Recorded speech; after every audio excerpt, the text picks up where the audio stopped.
Hey YouTube, how's it going today? Hey, I got the new Battlefield update development from earlier today, that we're going to go over in this new video.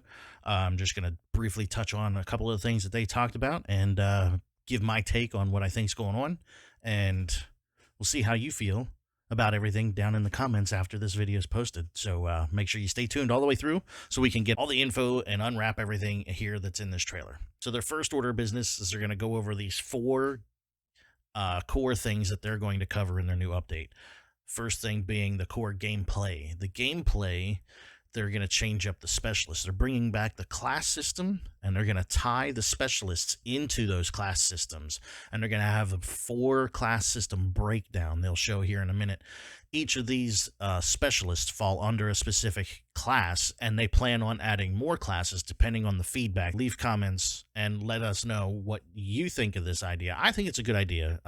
The class system is like a staple to Battlefield. I think that it should be there, and it should have been kept. The specialist system that they have isn't a bad idea. I think it goes hand in hand with the class system that they used to have. So certain specialists shouldn't have access to what other specialists have access to. If that makes sense. And I think that's what the class system is going to do. I think it's going to like limit what you can do with each person as far as like loadout type. Like if you're playing as Dozer and he's in the assault class or whatever class it was he in, you don't have access to the same weapons that a sniper does. So like if you want to play as a sniper, you have to switch to the sniper class. The overhaul is going to continue on with the overall look of the characters, and they're also bringing back this right here, where they're going to bring back vault weapons. Vault weapons are going to be brought in from Portal, so you can play as legacy weapons, is what I'll call it. Legacy weapons. You can play as the old Battlefield weapons, and they'll add more as time goes on. I think that's great. Touching on the maps, they changed Kaleidoscope. These are some of the changes that we've seen in Kaleidoscope. They've added more cover and changed up sight lines, which was great because Kaleidoscope was a terrible map. They've got 2 maps that they've done this to in the Season 2, Renewal and Orbital. Orbital desperately needed this, and some of the artwork that they've shown from Orbital I think is a game changer. I think Orbital is going to be way more fun this way. Renewal I thought was already okay.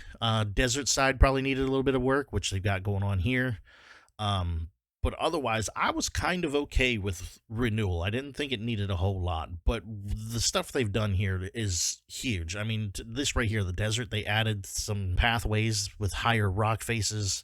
Right there, they show you like almost like cliff walls. They added in a whole bunch of sandbag barriers. They basically took and made everything look a little bit more post-apocalyptic, which is I think they intended to go for, but everything was just too empty. It looked like this looks more war-torn that way. Orbital, this was the map that desperately needed these changes. I mean, look at the changes just in the few shots here. They've added storage containers, they've added craters, they've added sandbags, all kinds of things that allow somebody to maneuver around their enemy much better and have better sight lines on each of these objective points. Added yet another new one out in the hills.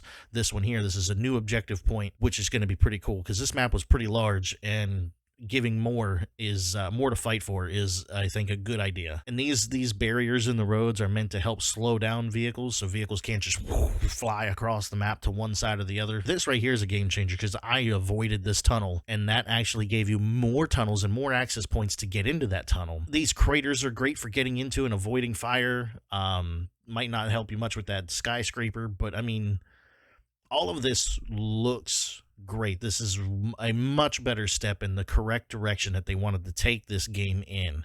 This game is starting to look a lot like what it should have been from the get-go. They're bringing out a new map for this season too, so they're not only reworking 2 maps, they're giving us 1 new map, which is this one here, and it looks like it's a big a big cargo ship. Small arms fire, small game, tighter corridors. It's not like a big conquesty battle type.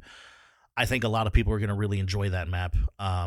It's very much in the same vein as like Exposure with the tighter corridors when you get inside the mountain base. It's great. Here they talk about the new Battle Pass and the new content that they're going to be bringing out, the new weapons that they're going to be bringing out, which I haven't seen anything on what the new weapons are going to be that they bring out. I know they're bringing out 1 new specialist, some more weapons. We got the overhaul rework of the 2 different maps. We've got a new map. Everything looks to me like it's the direction we want to go in. There's our new map. That's going to be That's the new map that's coming out this season right there. And I think that outside, this right here reminds me of what they talked about in like the new Call of Duty Modern Warfare 2 maps. They built maps where they made outside just as big and maneuverable as they did inside buildings. So if you wanted like a shoot house type experience, you could go inside this one building and you'd have that faster gameplay inside. But if you wanted to play it a little slower, you could stay outside that building and play your game outside. I think they took a cut from the same cloth here with this map, because it looks like there's multiple objective points that could be held outside of that ship. But if you go inside that ship, you're going to have a totally different game experience. It's going to be more geared for the infantry assault type gameplay that I think a lot of people really wanted in the initial launch of this game. And it was almost non-existent. It's very hard to play that way, especially on the original maps. Now that they're changing up the maps and making everything seem a little bit more post-apocalyptic and more run down, I think it's getting there. I'm altogether way happier for this update than I have been for a lot of other updates. My thoughts and opinions on this are, this is a great update and it looks awesome. I'm hoping they have more weapon unlocks. Although Season 1 was a good update, this one seems to be even better, in my opinion. So let me know down in the comments what you think about this update, and if you like what you're seeing, and if you would possibly give Battlefield a try, if you already own it, or if you could find it at a discount price. Let me know what you think and if you would play this game, and we'll see you there in the comments. Till then, watch this next video because it's awesome. See ya.